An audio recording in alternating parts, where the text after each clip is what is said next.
Muy bien. Entonces,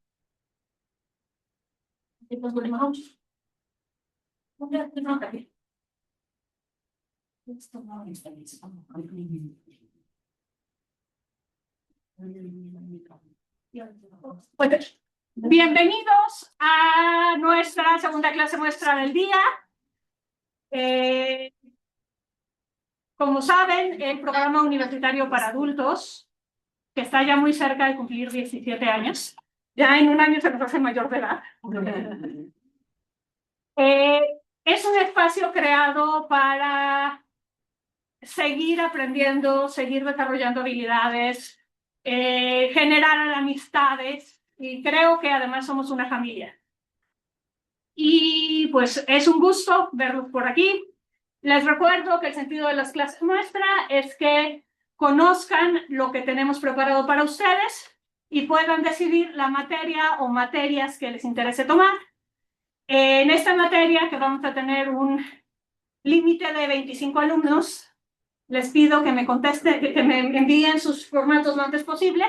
Y la manera de asegurar su lugar es, una vez que yo les diga, ya están inscritos, hacer a la brevedad el tema del pago. Aquí, bueno, si alguien de plano no cabe en esta clase, yo creo que en la de la tarde tendremos un poco más espacio, así como en primavera teníamos la misma clase, una a las 10 y otra a 11:45, ahora será en la misma clase, una a las 12, otra a las 5. Sé que ustedes prefieren en la mañana, pero también está la opción, y además está la opción de, si algún día en la mañana se les complica, tienen una cita médica, lo que sea, pueden venir en la tarde. Y voy a hacer lo mismo que hice en primavera, es decir, voy a hacer solo un grupo de WhatsApp y les voy a ir compartiendo las grabaciones de las dos clases. Porque a veces hay cosas que digo en una clase y no digo en otra porque me preguntan o porque mi cerebro se alborota o estas cosas. Sí, entonces, bueno, soy Roselena Ortiz de la Fuente, coordinadora del programa, instructora de este curso, y del área comercial nos vienen también a saludar.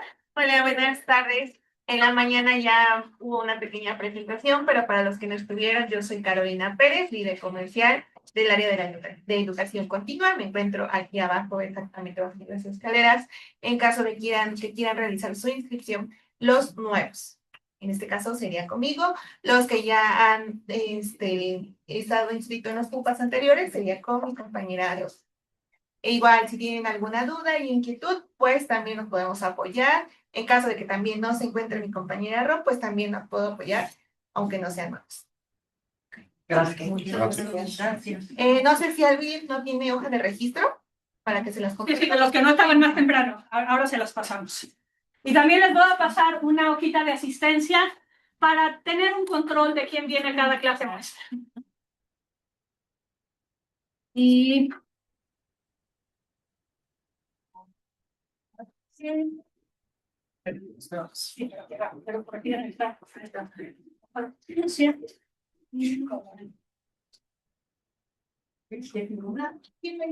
muy bien. Entonces, inscribirse a ¿dónde? Sí. Ya me conocen, pero por si se les olvidó, porque muchos no estuvieron aquí en verano y hacía mucho que no los veíamos, que nos tenían abandonados. Soy Roselena Ortiz de la Fuente, Ro. Ahí tienen mi número de celular, mi correo electrónico, mi oficina es E102C. Estoy aquí martes, miércoles y jueves, de las 10 de la mañana a la hora que acabe la última clase de PUPA o las 5 de la tarde, lo que suceda primero. Entonces, esta materia se llama, y no sale, bueno, en otra, nuestro amigo Bulgarov. Es Historia del Imperio Bizantino II. Es una continuación de la materia que algunos de ustedes tomaron en primavera, otros tomaron en verano. Entonces, hoy quiero que empecemos como haciendo una cronología general de la antigua Roma, para ubicarnos. ¿Sí? Entonces, les dejo a nuestro querido Basilio II el Bulgaróctono. Preciosa esa miniatura. Sí. El vulgaróctono significa el matabúlgaros. Es como Santiago Matamoros. Entonces, empezamos. La fundación de la ciudad de Roma es anterior a la llegada de la escritura a la península italiana. Entonces no podemos saber exactamente qué día se funda Roma realmente.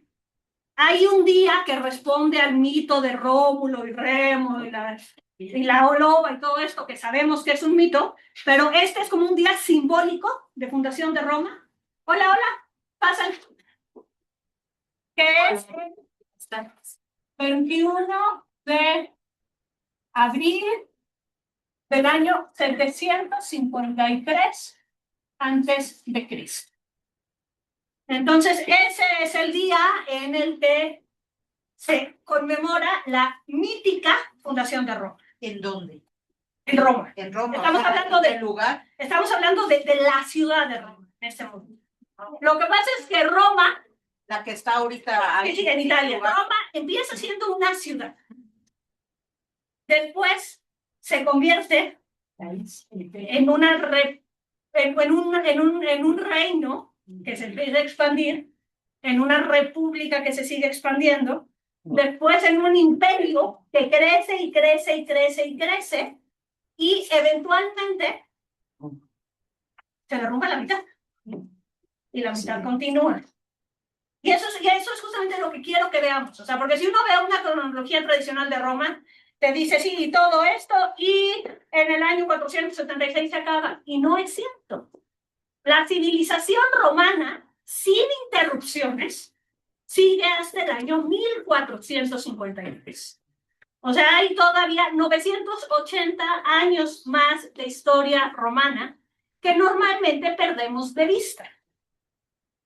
Empezamos a ver qué pasa en estos años en el curso anterior. Pero a ver, me regreso. Entonces, en el 753 es la fundación de Roma.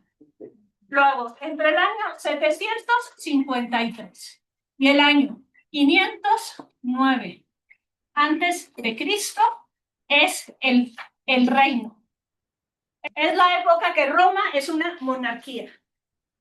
Vamos a ponerle mejor monarquía para que sea más cómodo.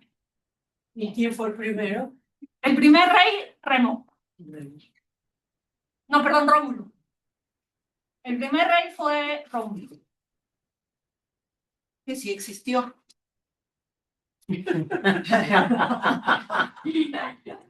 Pero no fue criado por una loba. Pero no fue criado por una loba. Es que, insisto, no hay escritura. Entonces esto, a ver, además de que la distinción entre mito y realidad responde a la mentalidad moderna.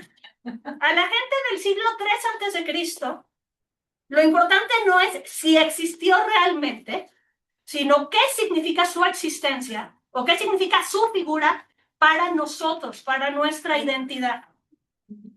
Entonces, tradicionalmente, es Rómulo quien funda Roma y es el primer rey. Rómulo. Rómulo. Eso se dice. Luego, entre el año 509 y el año 27 antes de Cristo, tenemos la República. Los reyes de Roma se habían convertido en tiranos, tenían oprimida a la población. Entonces, en el año 27 antes de Cristo, se transforma la manera de gobierno y hay un senado y un cónsul. Y en el senado están los patricios y los ciudadanos de Roma participan en la elección del cónsul. Y el cónsul va cambiando. Y esto se conserva hasta que Julio César, Es así, ¿no? no, antes de que fuera asesinado, llega a acumular tanto poder que las instituciones de la República le valen gorro. Pasa por encima del Senado, se queda como cónsul vitalicio, entonces se acaba la República y pasamos a una nueva fase, que es el imperio, que empieza en el 27 antes de Cristo y acaba en el 1453 después de Cristo. Es el imperio.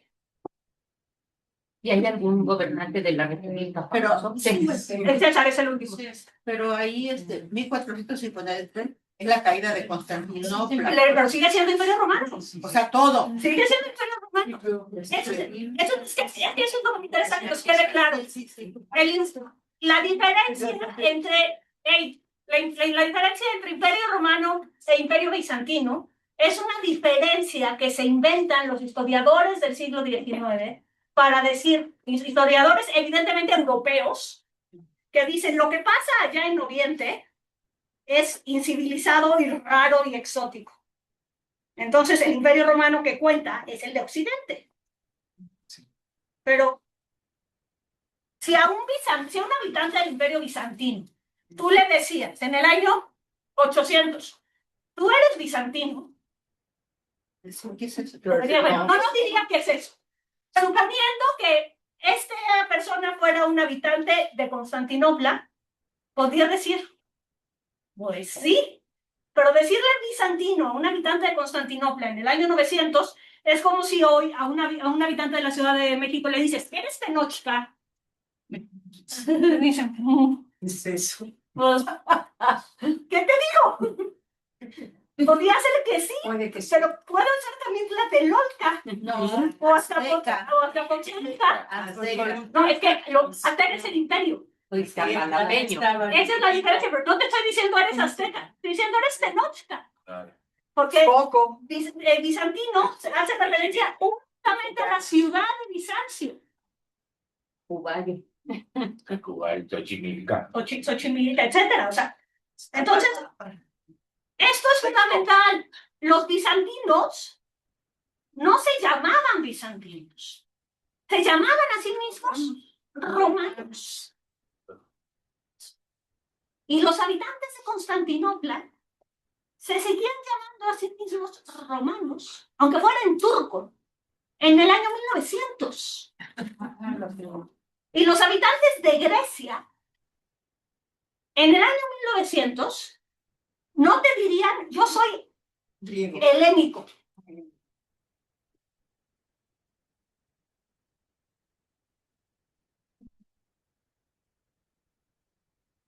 Porque para un griego en el año 1900, lo helénico es lo pagano. Te diría, yo soy romano. Romayor. Tan son romanos que en el año ¿Qué año? 1900, ¿En qué año? 1900, Ups. los habitantes de Grecia, los habitantes de Constantinopla, que no se hace Estambul hasta 1920 y tantos, seguían autoidentificándose como romanos. Esto es una distinción fundamental. Entonces, por eso no les pongo que esto acaba en el 476, porque no es cierto. Acaba en 1453. ¿Queda claro? Sí. Pregunta, el Triunvirato estaba en la República, ¿verdad? El famoso Sí, Triunvirato. ahorita vamos por eso. En la República fue influencia griega. Un poco. Lo que pasa es que en Grecia, lo que nosotros decimos, la democracia republicana es griega, pero en la Grecia clásica, no, la Grecia clásica no es una unidad política, es una unidad cultural y religiosa con variantes locales y lingüística con variantes locales significativas. Es un conjunto de ciudades-estado que a ratos están aliadas, la mayor parte del tiempo están agarradas del chongo unas con otras. Y dentro de esta multiplicidad de ciudades-estado encontramos una gran multiplicidad de formas de gobierno. Hay democracias como la ateniense, hay monarquías, hay lugares de autócratas. Es decir, o sea, yo me defino como la única autoridad. Kratos, que es autoridad, y auto yo. O sea, la autoridad soy yo. Y todos los demás se joroban.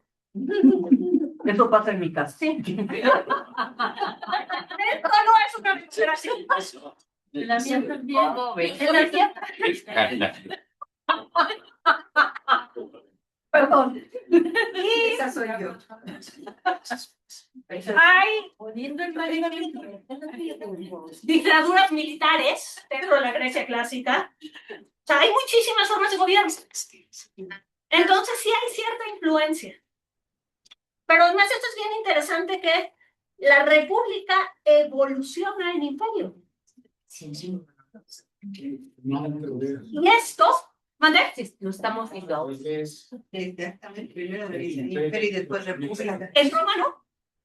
No, yo creo que siempre ha sido así. No, pero y el tema, sí, luego este imperio se va a convertir en un montón de reinos, y luego todos estos reinos van a ser unificados en la República Italiana, bueno, en el contexto de Italia, van a ser unificados en otras cosas también, en la República Italiana. Y hoy tenemos movimientos intelectuales conservadores, absolutamente. Yo creo que Trump se aprendió esa lección. O sea, la lección de ahora, sí, la lección de ahora es que la igualdad es una falacia que le ha hecho mucho daño a la humanidad y que la democracia no funciona. Que quien tiene que gobernar el mundo son los que tengan más dinero. Las élites, sí. ¿Y quiénes son las élites? Los billonarios. Imagínense que Elon Musk tuviera más poder del que ya tiene. Y además, Está loco y vive drogado, además. Y patea a su familia. No. O sea, y no sabemos cuántos hijos tiene.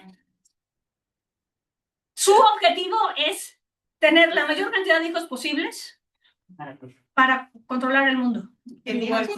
Mientras los hijos se alineen.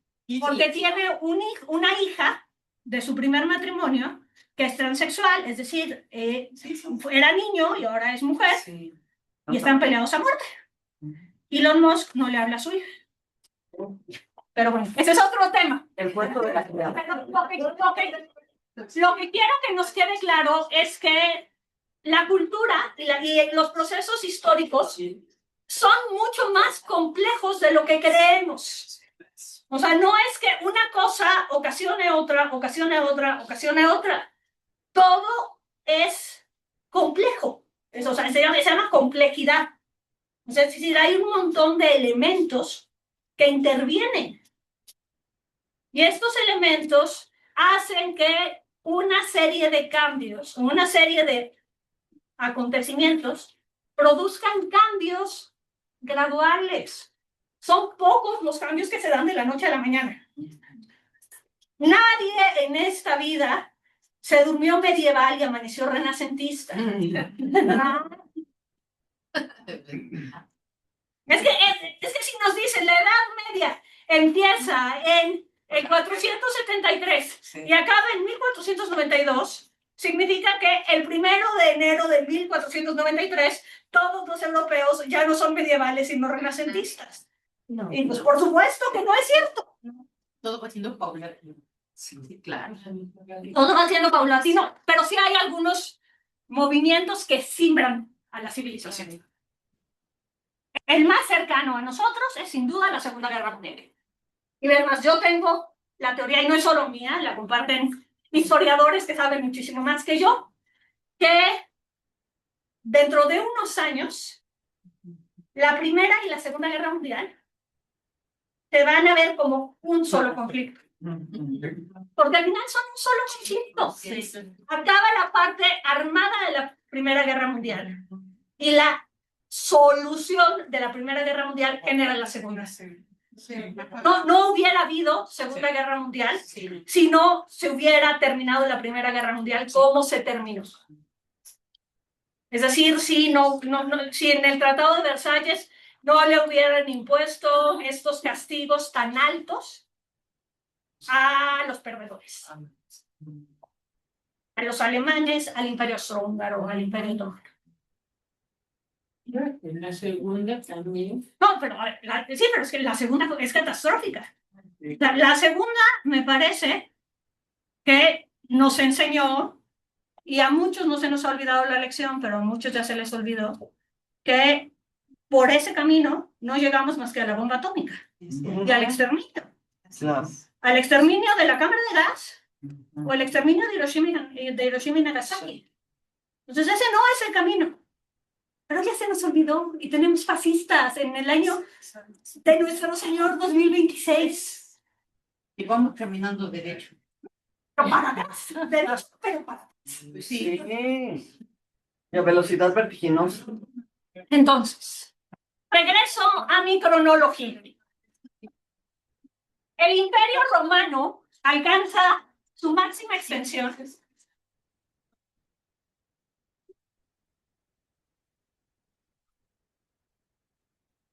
que son 5 millones de kilómetros cuadrados. A mí ya estos números no me dicen nada, pero le puedo poner uno. 5 millones. ¿Y eso en qué año fue? En el año 117.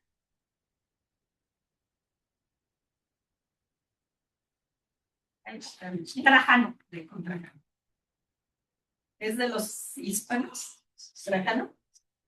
En el año 17 después de Cristo. O sea, él era el emperador Trajano. Trajano. 1.900.000 tiene México. ¿Vale? 1.900.000. A mí más de 20 kilómetros cuadrados ya no me dice nada.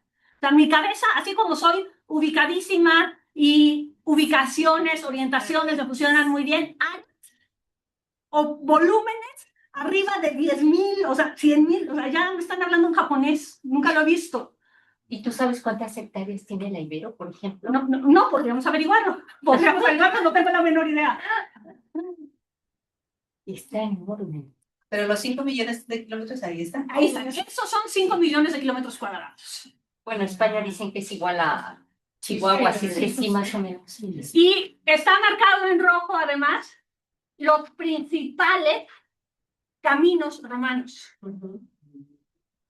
Con razón, todos los caminos llegan. Es que esto de todos los caminos llevan a Roma es absolutamente cierto. Estos son solo los principales.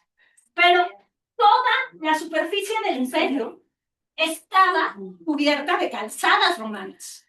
Las calzadas eran fundamentales para el funcionamiento del imperio, porque era indispensable que si había un levantamiento, el ejército pudiera llegar lo más rápido posible y que los ciudadanos del imperio pudieran desplazarse ágilmente de un lugar a otro nivel.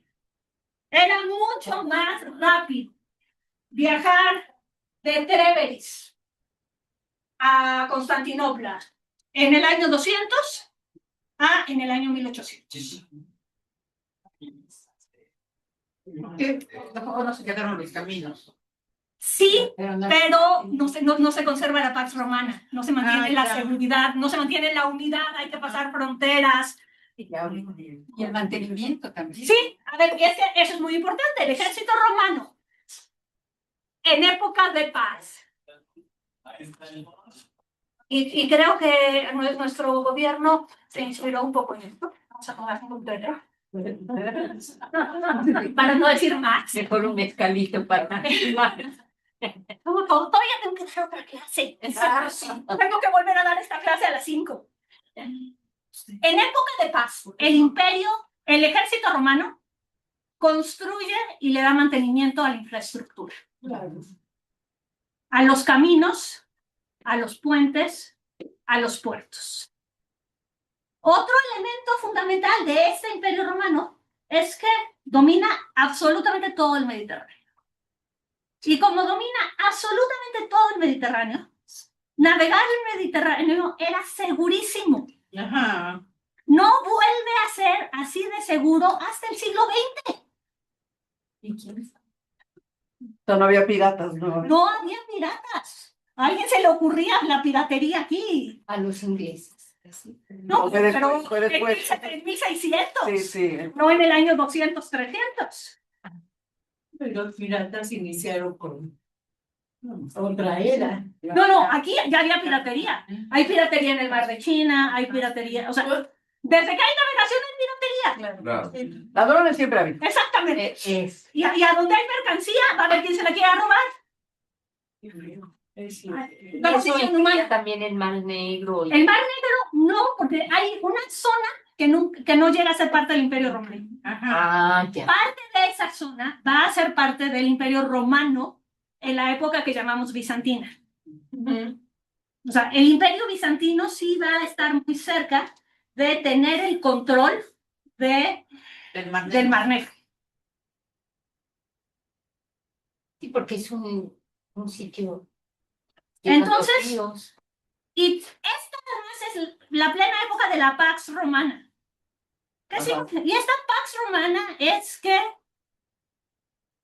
hay unas leyes que se obedecen en todo el imperio, que se aplican en todo el imperio, y en este territorio, entre el siglo I y el siglo II, prácticamente no hay rebeliones internas. En tiempos de Cleopatra y Marco Antonio, ya por fin. Justo al final de la época republicana. Ajá. Al final de la época republicana y el principio del imperio, porque al final Marco Antonio es el rival de Augusto, que Augusto es nuestro primer emperador. Augusto, el sobrino, hijo adoptivo de César. Octavio, ¿no?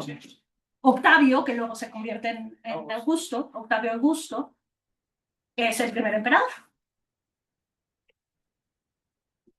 Entonces, ¿cómo vamos hasta aquí? ¿Bien?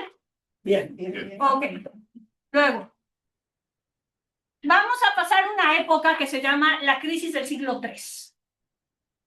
La crisis del siglo III, Año 200. entre el año 201 y el año 300, es el imperio empieza a perder parte de su territorio y, sobre todo, las instituciones imperiales pierden estabilidad. Tenemos un montón de rebeliones, golpes de Estado, emperadores que son asesinados, gente que se autoproclama emperador y que va a derrocar al que está. Y la civilización romana entra en crisis. Esta crisis se culpa en gran parte de esta crisis al cristianismo y a los cristianos.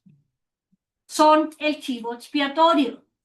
Porque dicen, a ver, ¿qué ha cambiado? Pues ahora que hay un montón de gente aquí que es cristiana. ¿Y cuál es el problema de que sean cristianos?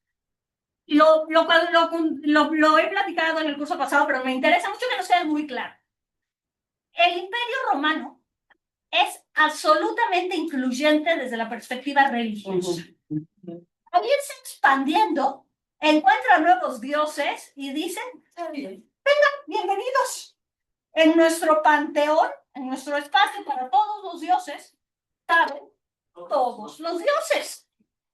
Entonces, así como en el catolicismo actual se puso de moda San Juditas y después de San Juditas San Charbel y ahora el Divino Niño o el Señor de la Misericordia, es decir, hay advocaciones o devociones que se ponen de moda. En el Imperio Romano de repente se ponían de moda dioses egipcios o dioses asirios. Y todo servía, todo cabía. Porque si este Dios que tengo aquí no me cumple lo que le pido, pues lo quito y pongo este. A ver si tú te portas mejor. Y es un tema absolutamente transaccional. O sea, yo te pido y si me das, te sigo dando. Y si no me das, pues busco uno mejor. Y el problema del cristianismo no es que fuera una religión nueva. hubo templos romanos en esta época en la que tenías a Mercurio junto a Júpiter, junto a Osiris, junto a Jesucristo. Desde la perspectiva cristiana, esto es una herejía, porque el cristianismo es monoteísta. Ligeramente.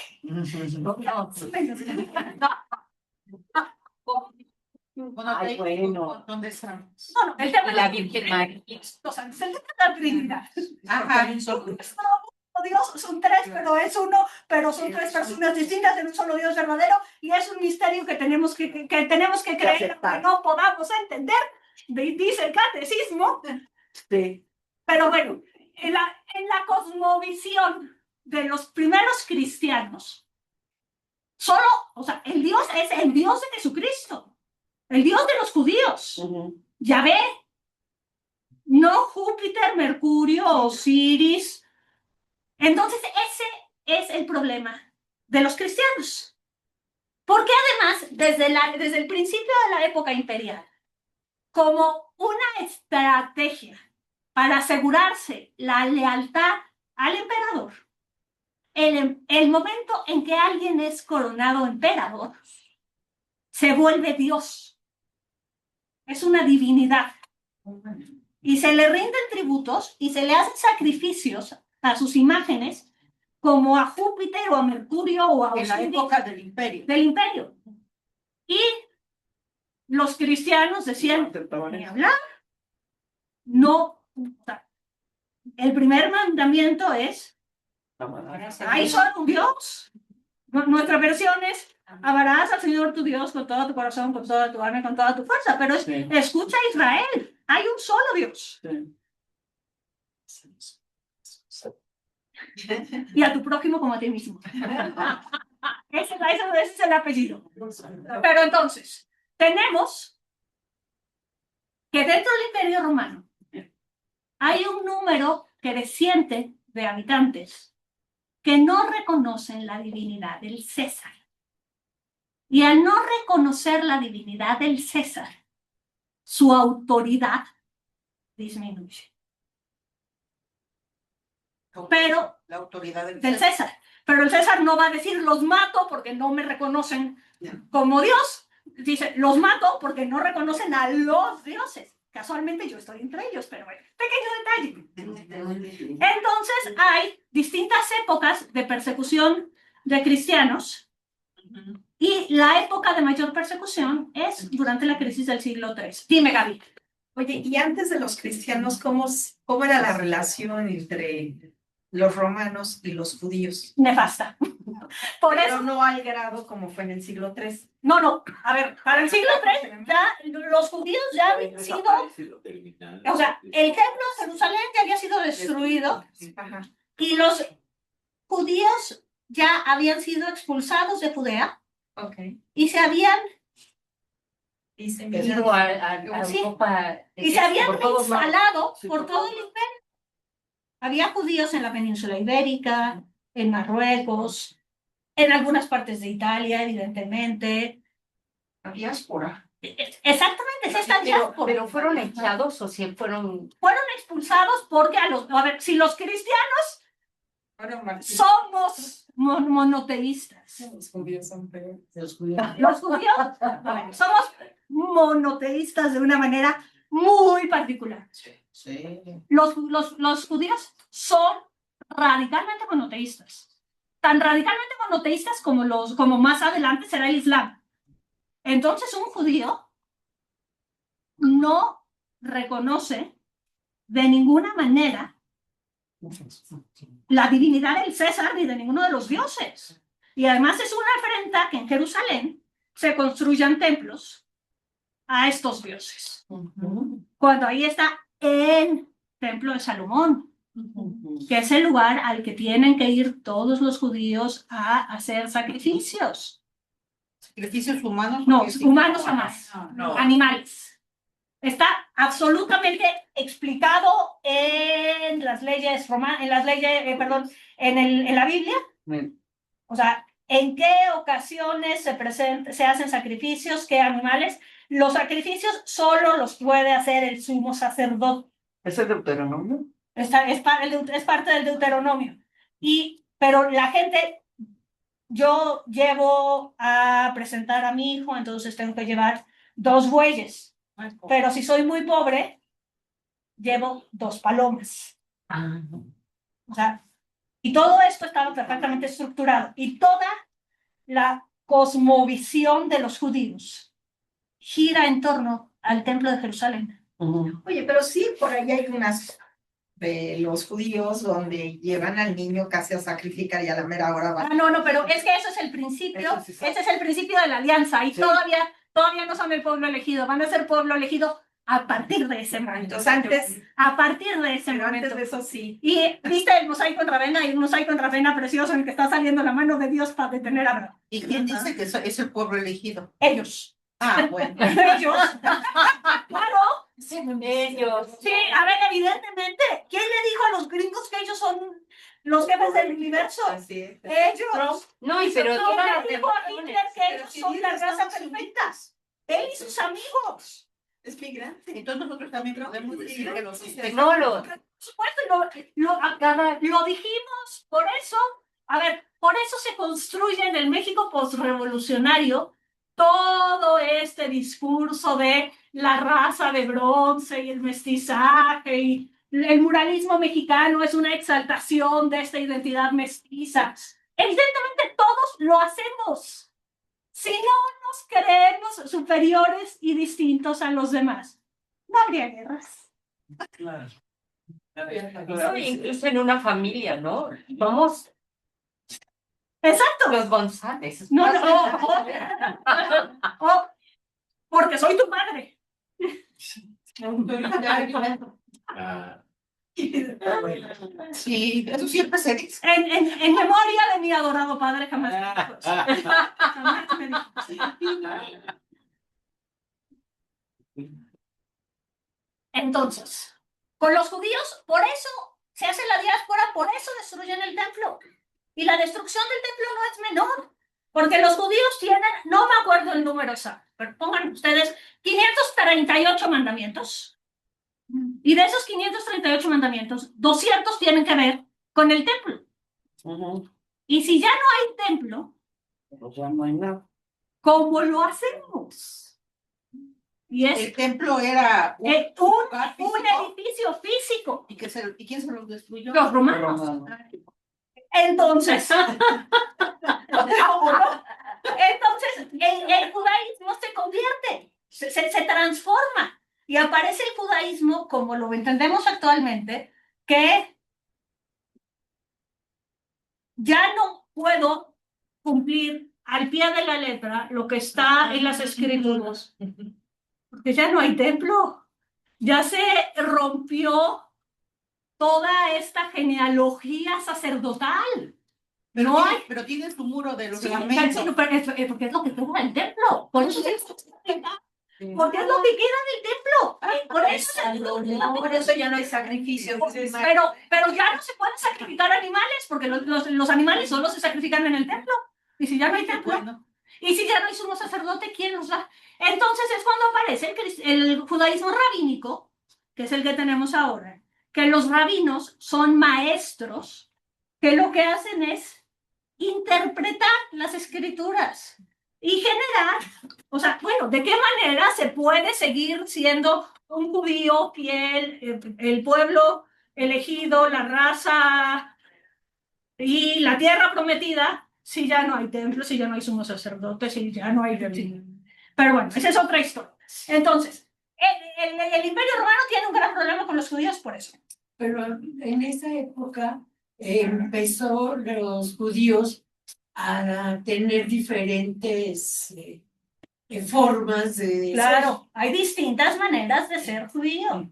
Hay distintas tradiciones rabínicas, porque siguen a un rabino, a otro, a una escuela rabínica, a otra escuela rabínica. Hay tradiciones místicas que prácticamente habían desaparecido y a finales del siglo XX, principios del siglo XXI se ponen muy de moda cuando Madonna empieza a practicar Kabbalah, porque es una tradición mística judía, y sigue habiendo pequeños grupos judíos no rabínicos. ¿Qué? ¿Los ortodoxos? No, los ortodoxos son rabínicos. Rabínicos. Hay, por ejemplo, los caraítas, que dicen, a ver, un rabino no tiene más autoridad que las escrituras. Entonces, lo que nosotros cumplimos es lo que está en las escrituras. Y si no hay templo, bueno, pues nos saltamos y lo que sigue. No necesitamos que alguien haga nuevas interpretaciones, que a eso se dedican los rabinos. Pero bueno, me desvié muchísimo. Pero entonces, los judíos son una piedra en el zapato de Roma. Pero es una piedrita que está ubicada aquí y Roma perfectamente la puede pisotear. Y Dime, Gaby. nosotros son los celtas, ¿no? Que ahí sí se... A ver, pero el tema con los celtas Es que había sacrificios. es que había sacrificios humanos. En el mundo celta, sobre todo en el mundo celta británico, la religión druídica implica sacrificios humanos. Y los romanos son súper tolerantes, pero el sacrificio humano en el mundo romano es anatema. Ay, qué bueno. Entonces, no hay sacrificio humano. Y cuando llegan a Britania y se encuentran con sacrificios humanos, eliminan cualquier vestigio de la religión celta. Dicen, porque en el imperio puedes practicar la religión que quieras y puedes alabar al Dios que quieras, pero no vas a matar a otro en nombre de tu Dios. Eran muy tolerantes los. Eran bastante tolerantes hasta que aparecen los cristianos, porque los cristianos empiezan a expandir. Entonces, la crisis del siglo III no es culpa de los cristianos, es culpa de ¿quién va a gobernar eso? De instituciones desgastadas, de que se devalúa la imagen del César. El cristianismo tiene que ver, sí, el cristianismo es una entre otras 200 causas de la crisis del siglo III. Sí, el ejército romano ya estaba conformado por otros, ¿no? Empiezan a necesitar, y eso va a ser cada vez más claro, ya los niños romanos ya no quieren ir al ejército. Sí, ya no. Ellos lo que quieren es la buena vida y la ciudad. O sea, en las ciudades romanas te la pasabas poca abuela.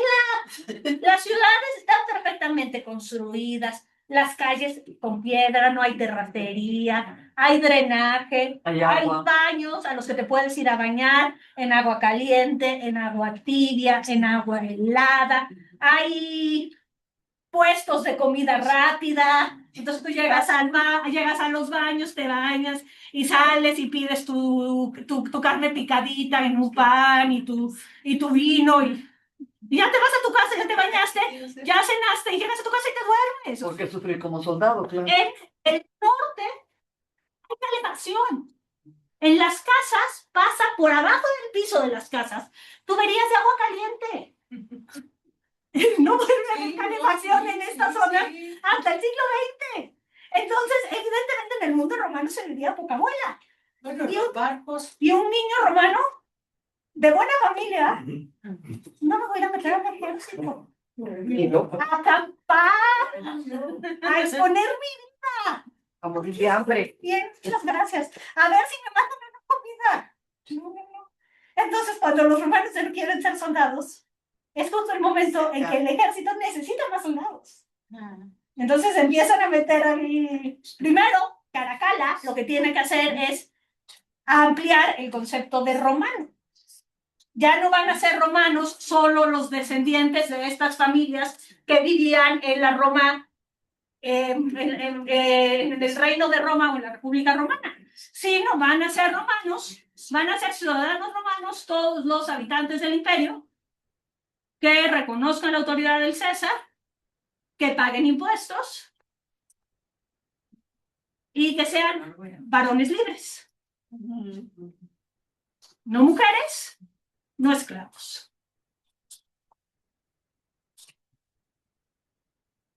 Entonces empieza a haber más romanos. Es importante que haya más romanos. Y esto es bien importante porque entonces la identidad de romano ya no implica que mi familia proviene de este puntito de la península itálica. Significa que yo soy un habitante del imperio en pleno uso de mis derechos.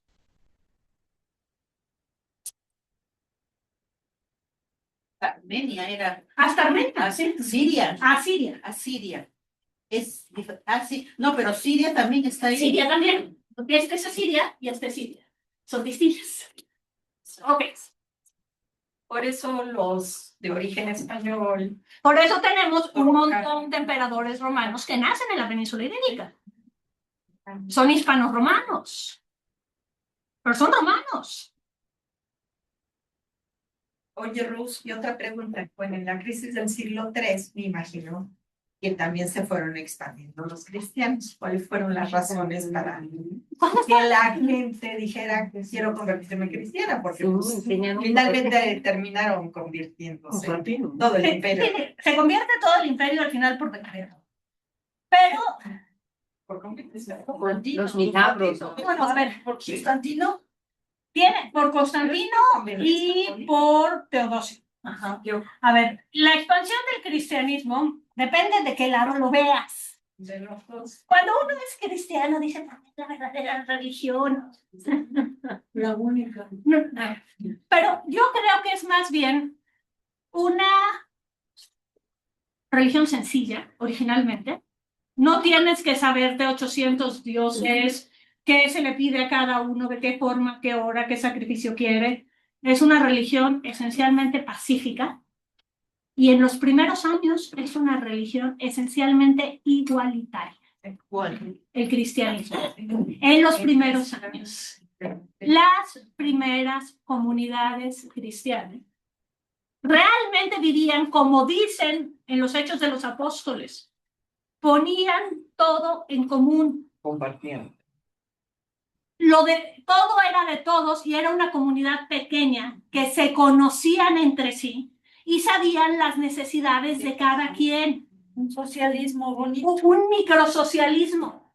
Micro. Porque el problema del comunismo es que impone esto en la Unión Soviética. Imposible. Es demasiado grande, demasiado diverso y además, si no se conocen a todos, empiezan las suspicacias y empiezan los abusos. Sí, así es, así es. Pero entonces yo creo que este es como el gran atractivo del cristianismo. Y además estas persecuciones empiezan a tener elementos contraproducentes para el Imperio Romano. Porque por cada cristiano que muere tranquilo y dando testimonio de su fe, la gente lo ve y dice, yo quiero morir así. O sea, yo quiero tener certeza de que cuando me muera voy a ir a un lugar mejor. Igual que todos los demás, ¿no? Aquí no, pero pues allá sí, ¿no? Entonces, o sea, ese es el éxito del cristianismo en los primeros años. Y esto es bien importante, el cristianismo se extiende primero en los estratos más bajos del mundo romano. Primero entre esclavos. O sea, si tú eres esclavo y no puedes decidir en dónde vas a dormir hoy, y a qué te vas a dedicar, y cuántas horas vas a trabajar, y si hoy te duele el pie no vas a ir al campo, si te predican que eres hijo de Dios, que eres igual que todos, y que al ser cristiano puedes pertenecer a una comunidad igualitaria, dices, sí, por favor, ¿dónde me anoto? ¿En dónde me anoto? Sí, claro. Y les quedaron a deber. Pero eso, ¿qué pasó? Que cada vez que Nerón, que le echó la culpa a los cristianos del incendio de Roma, cuando sabemos que fue el solito quien la quemó. Yo creo que también como fue pasando el tiempo, todos los Césares van decayendo. Claro, estamos en la crisis del siglo III. A ver, si el gobierno romano es tan perfecto, ¿por qué tengo un emperador distinto cada 6 meses? O sea, ¿quién me da seguridad? Si ya perdí la seguridad que me da la Pax Romana, todos los seres humanos buscamos seguridad y buscamos sentido. Entonces, ¿quién me da seguridad y quién me da sentido? Cristo. Ya no es el emperador, es Cristo. Pero después, la crisis del siglo III se da, o sea, en una historia del cristianismo, el emperador romano más más malvado es Diocleciano, porque es al que se le atribuyen las fases más violentas de la persecución. Hoy sabemos que durante el gobierno de Diocleciano sí hubo persecución de cristianos, sí estaba prohibido ser cristiano, pero no mandaban masivamente a cientos de personas al circo cada semana. El Coliseo, ¿no? Decía. Sí. El Coliseo. Entonces, es el propio Diocleciano quien a principios del siglo, a finales del siglo III, en el año 293, dice, si seguimos tratando de gobernar todo el imperio, una sola persona, desde un solo lugar, esto se nos va a venir abajo. Y matar cristianos no sirve de nada. Porque como cucarachas, cada cristiano que mate salen otros 10. O sea, no. No, y los propios cristianos lo decían. O sea, lo que fecunda el cristianismo es la sangre de los mártires. La sangre de los mártires fecunda la tierra y permite que nazcan, metafóricamente. Evidentemente los cristianos no nacían como flores. Pero, o sea, el testimonio de los mártires, a ver, evidentemente no todos los mártires fueron heroicos. Estoy segura que varios se rajaron por el camino y que a varios no les dieron ni la oportunidad. Un Porfirio Díaz de mátelos en caliente, así, tal cual. Pero muchos cristianos daban un testimonio asombroso en el momento de morir por Cristo. Son los primeros mártires. Entonces, vuelvo a Diocleciano. En el año 293, nuestro amigo Diocleciano, que es originario de la actual Croacia, es croata, es de Split. En Split se puede visitar el Palacio de Diocleciano. Dice, no podemos seguir en esta anarquía, porque la crisis del siglo III es una anarquía política. Necesitamos un sistema que permita estabilidad. ¿Y cuál es este sistema que permite estabilidad? Bueno, antes de eso. Bueno, mejor me regreso.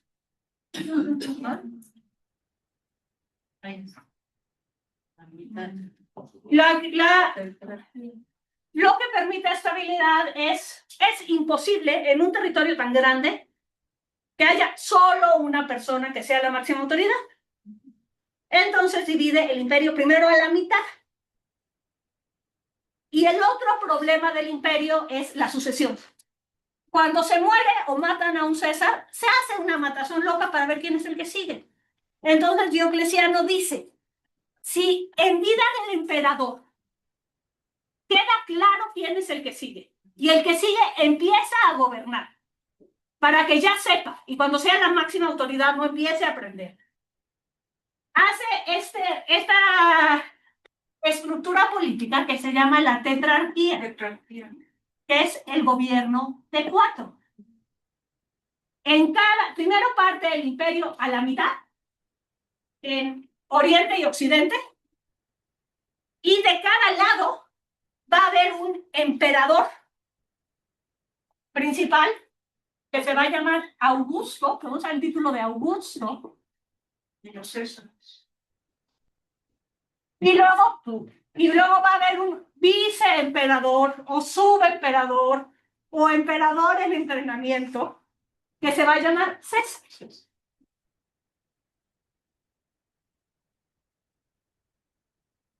Y la idea de Diocleciano es que los augustos no gobiernen hasta que se mueran, sino hasta que consideren en conjunto que Me voy a jubilar. sí, que ya les toca irse a las costas de Croacia a tomar eso. Y en ese momento lo que va a pasar es que estos dos Césares van a subir a Augustos y a su vez van a nombrar a nuevos Césares. O sea, ya no debería de haber pleitos ahí. Ya no debería haber pleitos. Uno quiere el poder Pero y dice muy que es poquito. superior. ¿Y por qué duró muy poquito? Porque suena muy bonito. La única transición que funcionó fue cuando Diocleciano y Maximiano, que eran los dos Augustos de esta primera tetrarquía, se jubilan. Y es en cuanto Diocleciano dice, ¿saben qué? Yo ya dejé gobernar. Yo ya me cansé. Ahí se quedan con sus chivas. Me voy a mi palacio de Croacia a disfrutar los años dorados. Y le dice a Maximiano, mijito, no es opcional, si me voy yo te vas tú. Y suben Constancio y Galerio a Augustus. Pero luego en el momento en que Constancio y Galerio nombran a sus césares, empieza el desastre. Porque uno quiere, otro no, se pelean. Y entonces la tetrarquía funciona muy poco tiempo. Pero es el principio de una división fundamental, que es la división del Imperio Romano en la parte de Oriente y la parte de Occidente. Y esta línea divisoria tiene que ver con este señor. ¿Quién es este señor? Alejandro Magno. ¿Qué hace Alejandro Magno? Expande. Entre el 334 y el 323, ¿sí? En la época de la República. No, sí. Durante la época de la República, Alejandro Magno, este chamaquito procedente de Macedonia, no sabemos, bueno, sí sabemos que es del sur.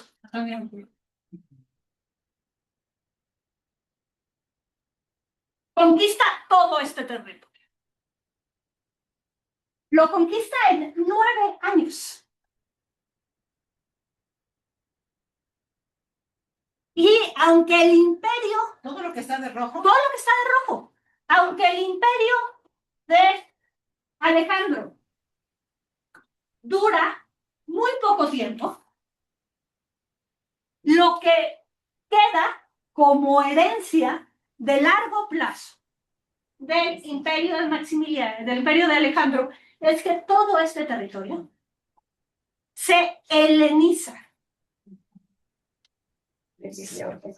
Pero, ¿por qué se le dice si es romano? Él es griego. Él es griego. Macedonia está en... Macedonia del Sur es una provincia de la actual Grecia. Macedonia del Norte es un país que actualmente está aquí. Y sus maestros los griegos. A ver. Es que nos volvimos a regresar. ¿No, maestro? Sí, me regresé en el tiempo porque quiero explicar esta división del imperio. ¿Por qué dividen el imperio a la mitad justo en ese lugar? Entonces, a partir de este imperio de Alejandro Magno,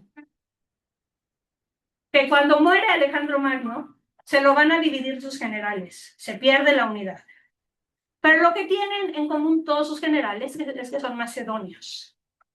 Y ser macedonio significa que son griegos, son culturalmente griegos. Entonces todo este mundo se heleniza, en el sentido de que se expande aquí la civilización griega, la cultura griega y sobre todo la lengua griega.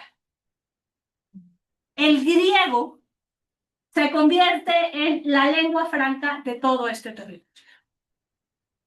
O sea, un habitante de Macedonia se encuentra a un armenio. ¿Y en qué idioma se habla? En griego. Un habitante de Egipto se encuentra a un babilonio. ¿Y en qué hablan? En griego. Hasta Persia. Hasta en Persia hay los Seleucidas, que es la última dinastía persa, tiene enorme influencia griega. Perdón, maestra, esa era la época de los medos y los medos son antes. Entonces,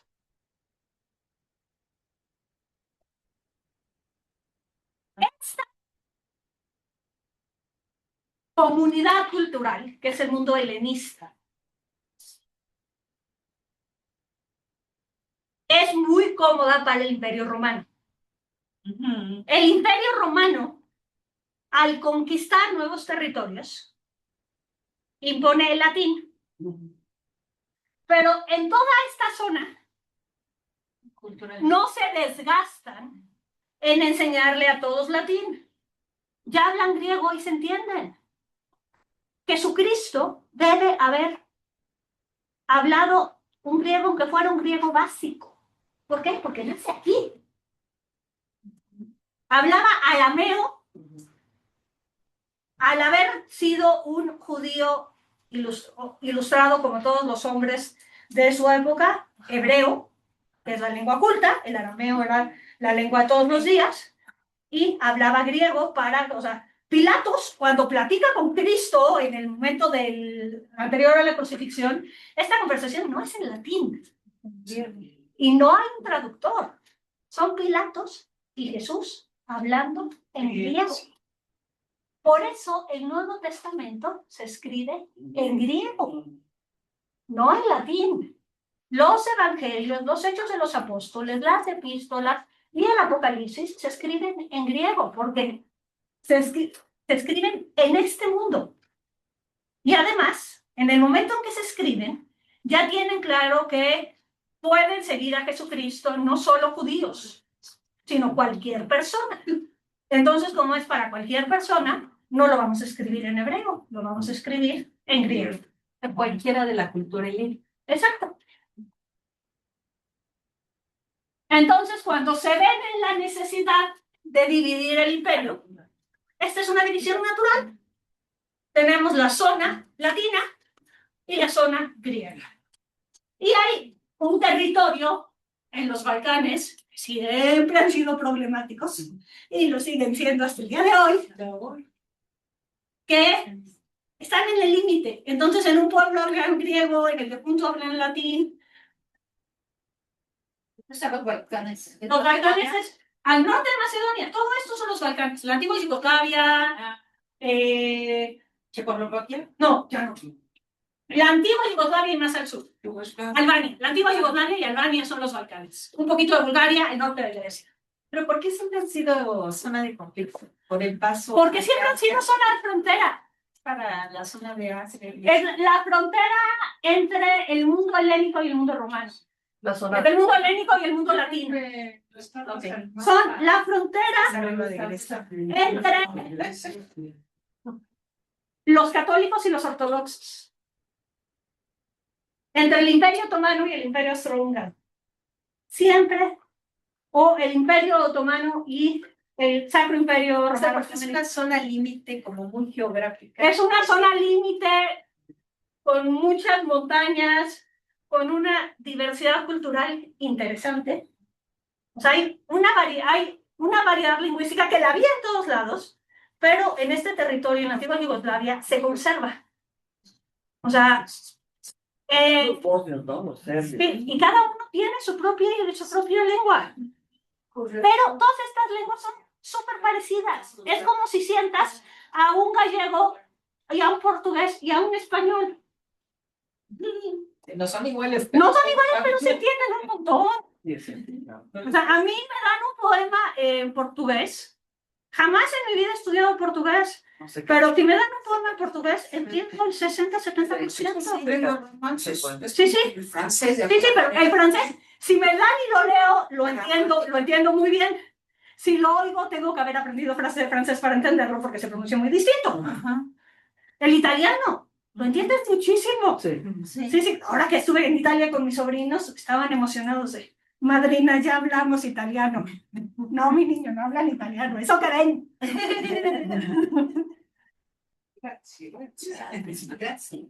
Pero casi. Decía un amigo argentino de mi hermana que era profesor de la Universidad de Bolzano. Hablando español, ya hablas la mitad del italiano. El problema es saber qué mitad. Porque la mitad de muchas cosas se dicen iguales, pero luego tienen la misma palabra que significan cosas distintas. Y puedes acabar literalmente albureando al otro si quieres. Es que lo común es Ay, el orden de la gramática. La gramática. Sujeto, verbo y Sí. predicado. Y además, la etimología, el origen de las palabras, las puedes reconocer. En español tenemos alrededor del 7% de las palabras de origen árabe. Entonces, esas ya no tienen esta etimología compartida con el mundo romance. Pero el resto está en gallego, está en catalán, está en Languedoc, está en los distintos franceses, está hasta en rumano, que los rumanos están hasta acá. ¿Y por qué se dice está en griego? No se sabe. Porque en el Imperio Romano se usa el alfabeto latino. Y en el mundo griego se usa el alfabeto griego. Entonces, si de repente encuentras, pues no sé si está con Omicron,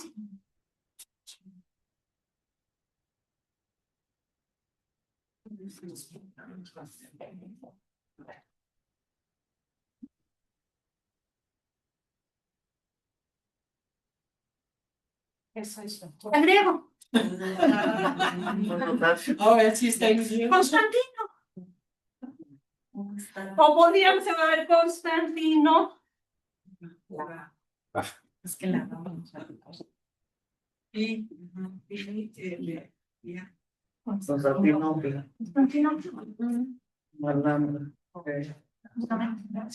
No sé. O sea que el idioma griego Tiene su propio alfabeto. tiene otro alfabeto.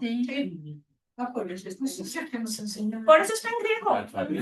Pero sí, sigue siendo Sí, alfabeto. a ver, Tipo radio al cuadrado. sí, exactamente. Conocemos pi, conocemos si acaso alfa y omega. Y beta. Sí, beta también. Alfa, beta. Y otra capa. Ya sabemos. Sí, entonces por eso está en griego. Ok. Omicron, omega, hay dos O's. A ver, entonces. Y además está el pi, que es el origen de la Y. Y. De la Y. A ver, entonces, a lo que quiero llegar es que se divide el imperio entre la zona prevalentemente latina y la zona prevalentemente griega. Y entre el 293, que se inventa Diocleciano la tetrarquía, y el 395, o sea, tenemos 102 años en que el imperio a veces tiene un emperador, a veces tiene dos, a veces tiene tres, a veces tiene cuatro, vuelve a tener uno, vuelve a tener dos.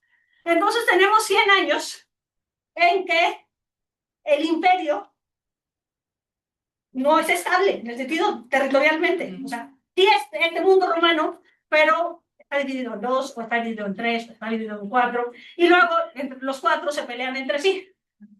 Uno de repente, les dije que después de Maximiano, tenemos a Diocleciano y a Maximiano, y después de Maximiano sigue Constancio. Y Constancio tiene un hijo de un primer matrimonio, que ha vivido con él en los campamentos militares, conoce el ejército, es respetado por el ejército, es súper hábil, pero su mamá es de origen dudoso y tiene una segunda esposa de una familia noble romana y tiene hijos chiquitos. Entonces, Constancio quiere que lo sustituya uno de los hijos nobles, pero le dice el hijo grande: papá, ¿Y yo? ¿yo qué? Muy grande. Entonces, para que este chamaco no esté fregando, lo mandan a Britania, Hasta allá. hasta allá.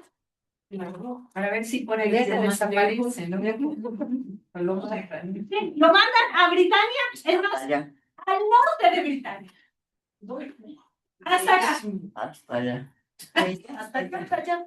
Y un día, este hijo mayor de Constancio convence a su ejército que todos los otros emperadores, volvemos a la lógica de la crisis del siglo III, que todos los otros emperadores son ilegítimos y a quien le toca ser emperador es a él. Entonces, sus hombres lo suben a un escudo, cargan el escudo y lo proclaman Augusto. Este señor se llama Constantino. Entonces, Constantino empieza desde aquí a ir eliminando a los otros emperadores. Porque para ese momento... Constantinopla. ¿Mande? Es el que crea Constantino, ¿no? Sí, es Constantino Grande. Entonces, Santa Elena era de dudosa De dudosa procedencia. procedencia. Era la mamá. Sí, por eso me quité ahorita. Sí, Santa Elena de dudosa procedencia.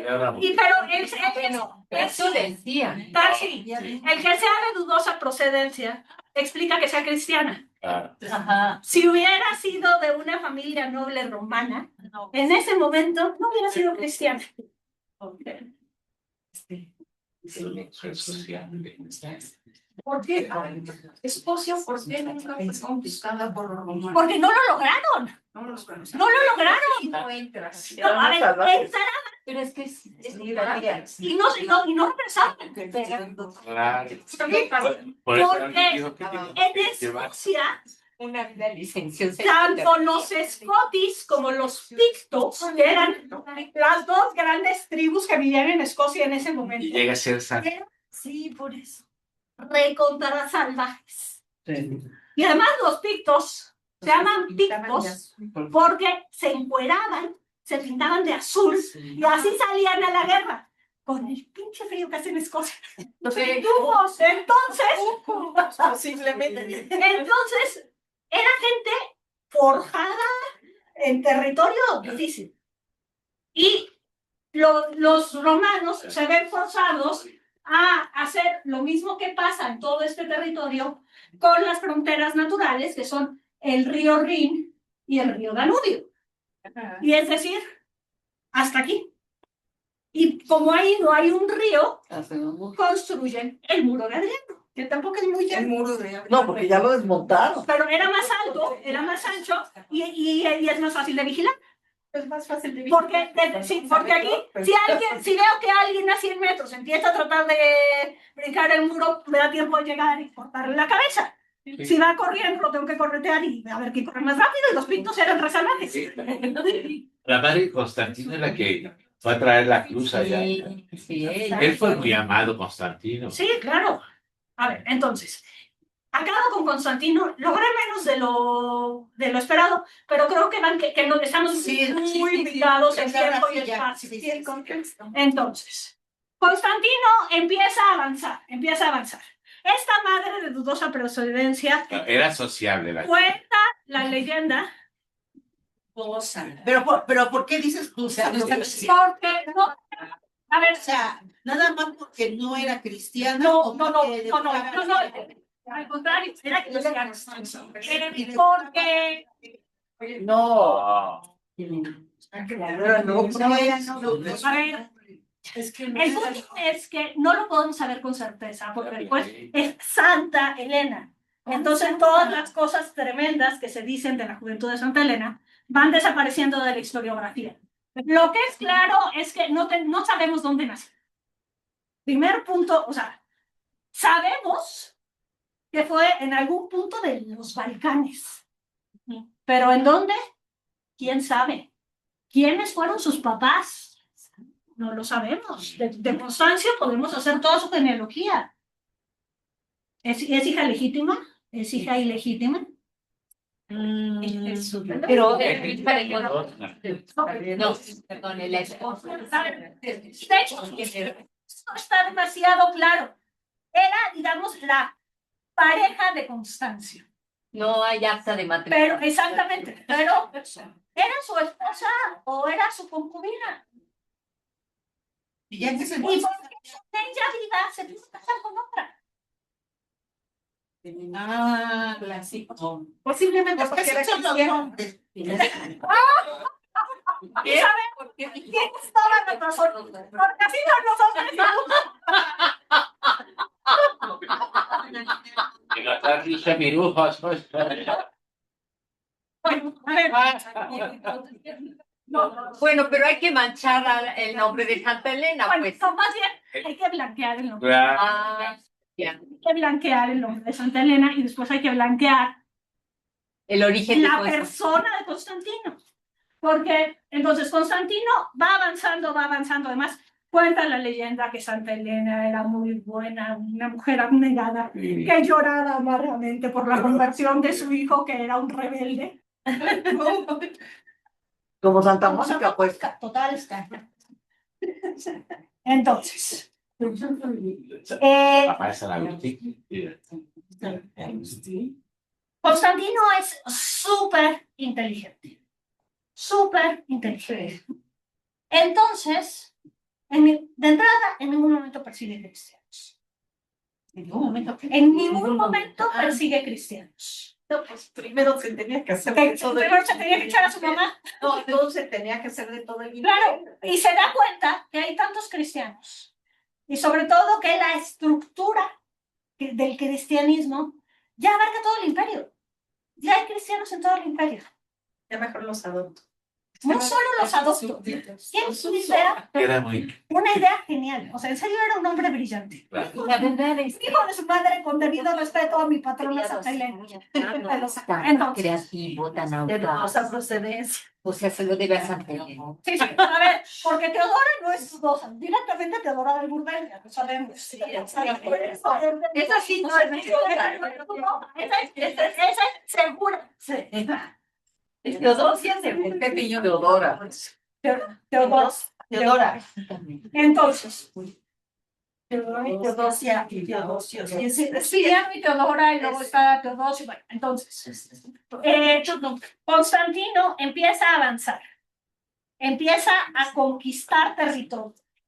Cuando llega a las puertas de la ciudad de Roma, él... ¿Dónde puse la... no puse la fecha? Sí, aquí está.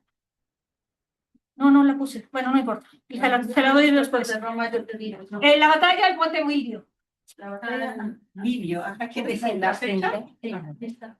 Sí.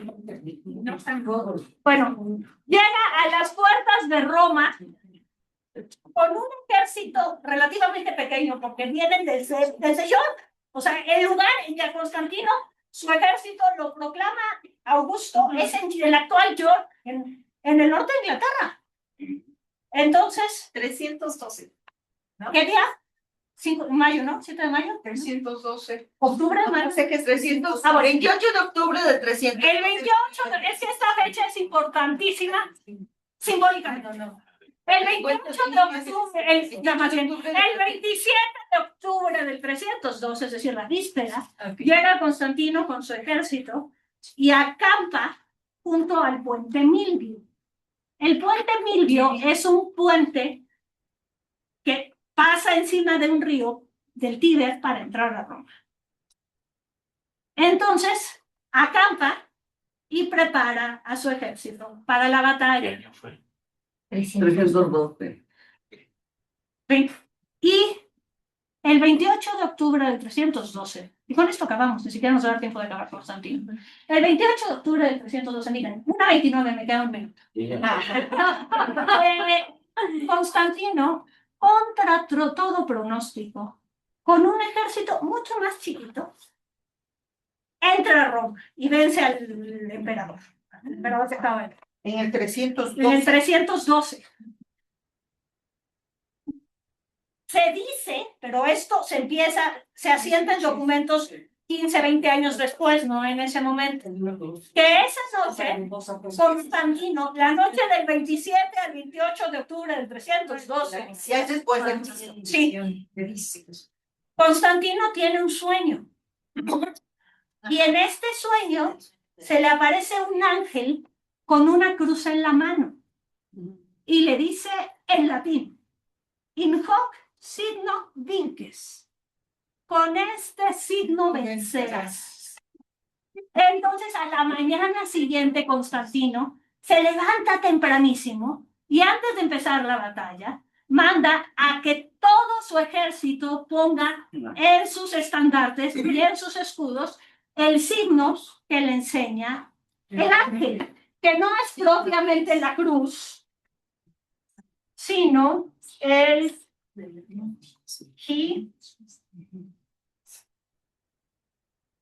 O sea, le alcanzó la noche para tener el pigmento y pintar. todo lo inventaron después. Sí, evidentemente. yo me imagino. Ahorita ya hice cuenta Para darle validez. de dónde sacaron. Para fortalecer el cristianismo de Constantino. Y dale validez. ¿Y qué significa eso? He son dos letras griegas encimadas. La letra He y la letra Ro. Y Ro, que son las primeras dos letras de la palabra griega. Cristos, que significa es Cristo, el ungido. Son las primeras dos letras del nombre de Cristo. Como CH. Sí, exacto. Como Ro. Yo soy Rosa Elena, soy Ro. Allí estaba Santa Elena incluyéndole. Ro. Y además me llamo Ro Elena. Entonces, con eso terminamos. Constantino crea este mito después. Lo que sí es claro es que en el año 313, es decir, al año siguiente, se pone de acuerdo. ¿No pensé que lo tenía? Aquí lo tenía. Con el otro emperador que sigue por este territorio, al que todavía no conquista, y publican el Edicto de Milán. El Edicto de Milán es un documento importantísimo en el que se declara la legalidad de la práctica del cristianismo dentro del imperio. A partir de este Edicto de Milán. ¿Y por qué de Milán? Porque ya en este momento la capital del imperio empieza a ser cada vez Roma y cada vez más Milán. Pero Roma es simbólicamente importante. A partir del año 313 no se persiguen cristianos. Dentro del imperio se puede practicar el cristianismo con libertad. Se declara que se practica.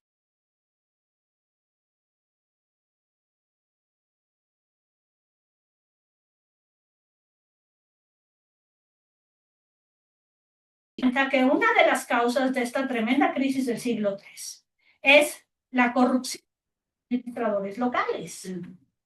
La gente que cobra impuestos hasta allá, manda lo que le da la gana, reporta una cosa y hace otra. Pero se dan cuenta que además de esta estructura civil romana, hay una estructura eclesiástica cristiana también.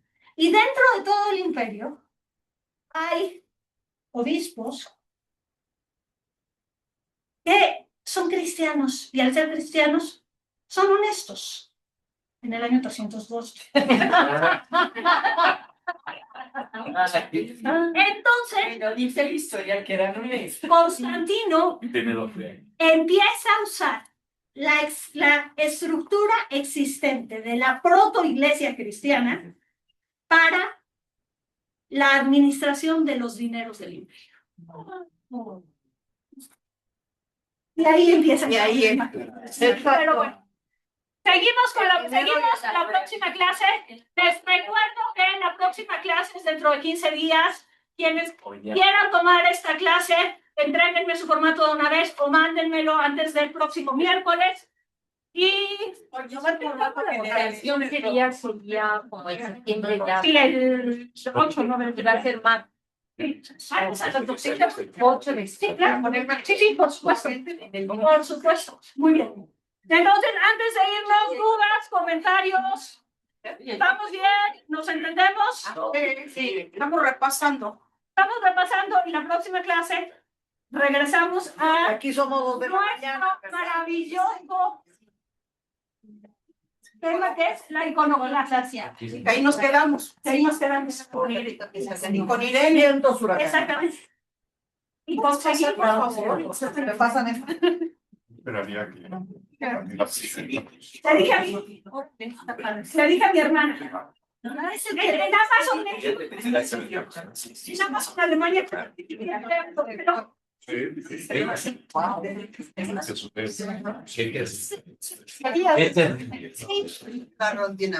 Oye,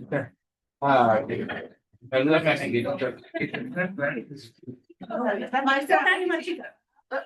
¿Y cuánto sale? Qué tocadora eres, trabajo. 850. Este es de crema, ¿no? Oye, no sabes lo que va a sentir Oriana, pero mejor te lo digo. Sí, le voy a decir. ¿Por qué no me hablas? Quería ver. Ya te vas para trabajar.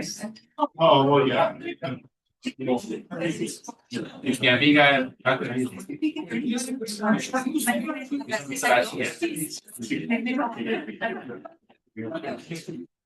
Qué barbaridad.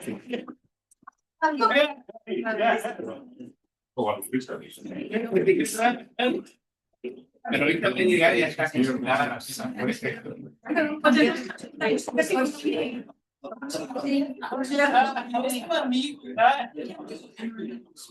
Me la saluda. Y se va a hacer. Que no se vaya la tía. Se va a esperar a la también evitarita. Cuidado, se le endurece la boca de la. Y me dijo ayer, te voy a hablar a tu casa. Pero yo tengo que. Porque estaba. Saludos a mi compañero. Troya, adiós. Oye, diga, la margarita. Margarita.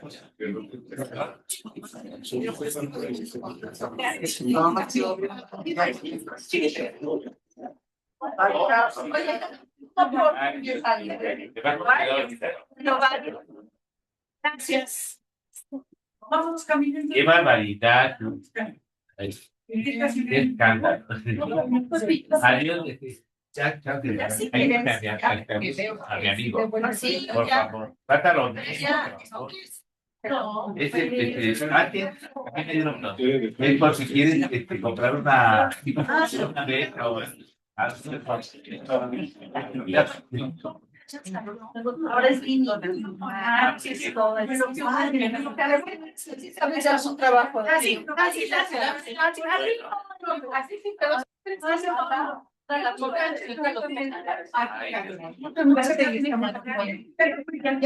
Salúdame a ti, que te cuides. por favor. Vamos a quedar por este gusto. Y saluda a su pobre niño. Les paso la grabación y a todos, no está de más. Vamos, interesante. Saludan a la Chiri. Gracias, Te cuidas. Oye, saludos a. le digo que hagan más de caras y enteros. ¿Y por qué no es mi todavía? Allá está bien.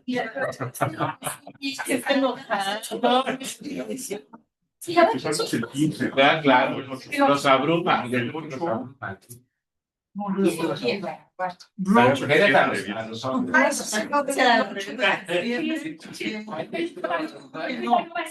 No, sí, confieso lo que no. Oye, no me has platicado. Y si hay que avisar a alguien más temprano.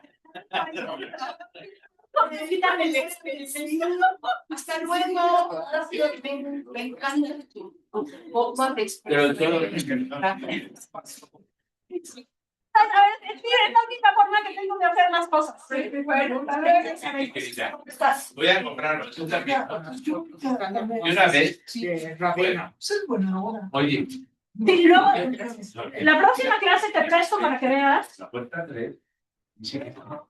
Pero hay que encontrar credencial para Está entrar. precioso. Sí, gracias. Pues allá. Oye, no, ¿vas a venir mañana? Sí, para ver. Ah, no, sí, pero adentro del internado que hay. ¿Verdad que adentro del internado hay un restaurante que se come muy rico? Sí, en Villa Ibero hay un restaurante. A ver, los de aquí ya están abiertos todos. El problema es que no hay dónde sentarse. O sea, hay pocas mesas. A ver, pero está Yo la lo calle veo.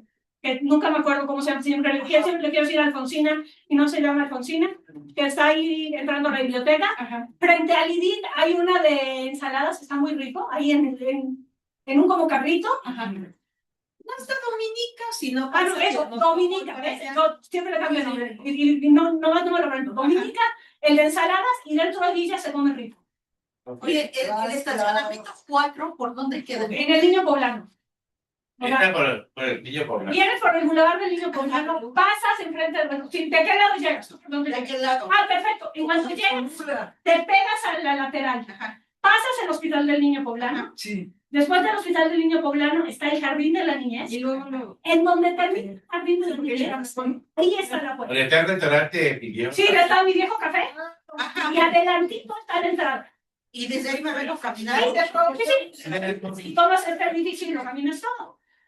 Pero si no tienes problema con la caminata, ese está vacío. Entonces ahí llegas y te estacionas. Yo pensé que estaba aquí adentro. No, en lugar de dar 20 minutos de vuelta aquí, no encuentras lugar.